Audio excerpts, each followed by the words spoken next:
Hello viewers, welcome back to my channel.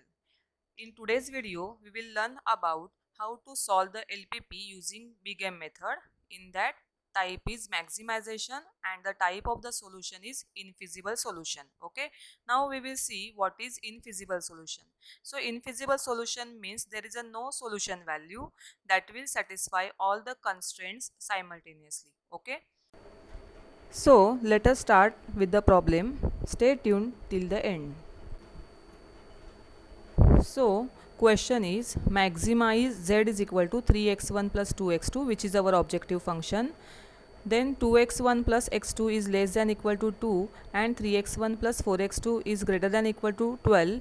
These two are the constraints, and x1 x2 greater than equal to 0. This is our non-negative constraint.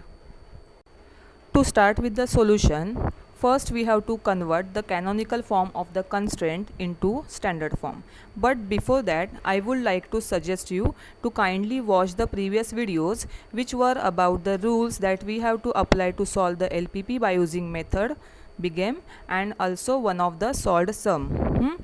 So I have given the links for the same videos in the description box below. Now, before writing the objective function, first we will see the constraint. So here first constraint is what? 2x1 plus x2 is less than equal to 2. So as sign is less than equal to, we have to add here slack variable. So first constraint become what? 2x1 plus x2 plus s1 is equal to 2. Now if you observe the second constraint, that is 3x1 plus 4x2 is greater than equal to 12. So whenever sign is greater than equal to, you have to subtract the surplus variable and you have to add the artificial variable. So constraint become what? 3x1 plus 4x2 minus s2 plus a1 is equal to 12. At the end, we have to write down x1, x2 which are our decision variable, s1, s2 which is the slack variable and surplus variable, and a1 is the artificial variable. All these are greater than equal to 0. Now we will write down the final objective function, right? So here what is given? Maximize z is equal to 3x1 plus 2x2 plus 0s1 plus 0s2 minus ma1. So here s1 s2 are what? S1 s2 are the slack variable and surplus variable, cost of which is always 0, and minus a1. Why minus? Because our problem is of maximization, so we have to subtract the artificial variable along with the cost coefficient m. Now by using this standard form of the constraint, we will construct the matrix. Okay, now in this table, if you see, there is a first value, that is Cj. Cj is nothing but what? Cost coefficient of the objective function. So here you have to write down all the coefficients of the objective function, that is 3x1 plus 2x2 means what? Coefficient of x1 and x2 are 3 and 2, so put 3, 2. Same way put 0 for s1, 0 for s2, and for a1 minus m. Okay, now you have to put the constraint coefficients. So here first constraint is what? 2x1 plus x2 plus s1 is equal to 2. So coefficient of x1 is 2, so below x1 you have to put 2. For x2 coefficient is 1, so below x2 put 1. S1 is there, so put 1. S2 is not there, so put 0. A1 is also not there, so put 0, is equal to 2. So right hand side constant you have to put into the xb is equal to b column. Okay, same way you have to fill up the coefficients of the second constraint. So then you will get like this matrix. Now we have to fill up the variables in the basis column, that is in the B column. So for that we have to check for the identity matrix. Now if you observe S1 column, so in that there is a 1 0, and in A1 column there is a 0 and 1. So here there is a formation of the identity matrix. So you have to put variable S1 and A1 in the basis column, that is in the B column. So in B column you have to write down S1 and a1. Okay, now in the CB column, now what is CB? So CB is what? Cost of the basis variable. So you will get that cost from the CJ row. So for S1 cost is 0 and for A1 cost is minus m. Now we will see how to calculate the value of Zj. Okay, so to calculate the value of Zj, we have to consider two columns, that is what, CB column and X1 column. Now if you consider CB column and X1 column, in that first value is 0 and in X1 column first value is 2. So to 0 into 2 you will get answer as 0 plus minus m into 3, that is minus 3m. So 0 minus 3m, so answer of first Zj value is minus 3m. Same way you have to go for the next column, that is now here you have to consider CB column and X2 column. Okay, so CB column first value is what, 0, X2 column first value is 1, so 0 into 1, that is 0, plus minus m into 4, that is minus 4m. So 0 minus 4m is equal to, you will get answer as minus 4m. Same way you have to calculate the other values of Zj. Now we will see how to calculate the delta J value, that is Cj minus Zj. Now here as formula given is what, Cj minus Zj, so consider first value of Cj, that is 3, and first value of Zj, that is minus 3m. So formula is what, Cj minus Zj, so 3 minus of minus 3m, so minus minus become what, plus, so answer is what, 3 plus 3m. Same way consider the second value of Cj, that is 2, and second value of Zj, that is minus 4m. So 2 minus of minus 4m, that is 2 plus 4m. Okay, same way you have to calculate the all delta J values, that is 0, minus m and 0. Now as our problem is of maximization, we have to select the maximum value of delta J considering the maximum coefficient of the m. Okay, so here if you see, so maximum value considering the coefficient of m is 2 plus 4m.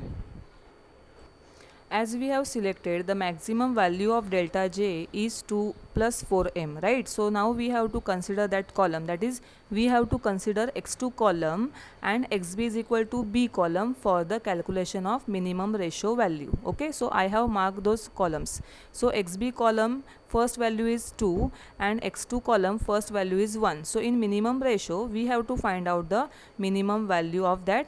So 2 upon 1 is equal to 2. Next value is what, 12 and 4. So 12 upon 4 is equal to 3. So from these two values, that is 2 and 3, we have to select the minimum value. So here minimum value is 2. Now as we have selected the maximum value of delta J, that is 2 plus 4m, which is in the column X2, so I have marked that column X2, and minimum ratio that we have selected is the 2, so I have marked here the first entire row. Okay, now if you consider this column, that is X2 column and first row, so in that intersecting element is 1. Okay, so this is our first matrix. Okay,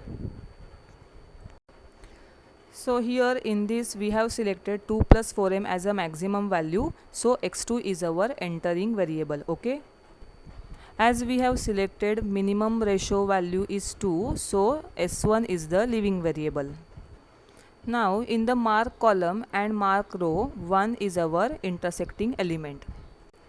Now as X2 is the entering variable and S1 is leaving variable. Okay, so in the next table, in the basis column, that is in B column, we have to remove that S1 and we have to enter new variable, that is X2. So in the next table, in the basis column, variables are X2 and A1. Now as intersecting element is 1, right? So 1 is there means what? No need to make any change, means what, our first row will remain as it is in the next matrix, that is in the second matrix. Okay,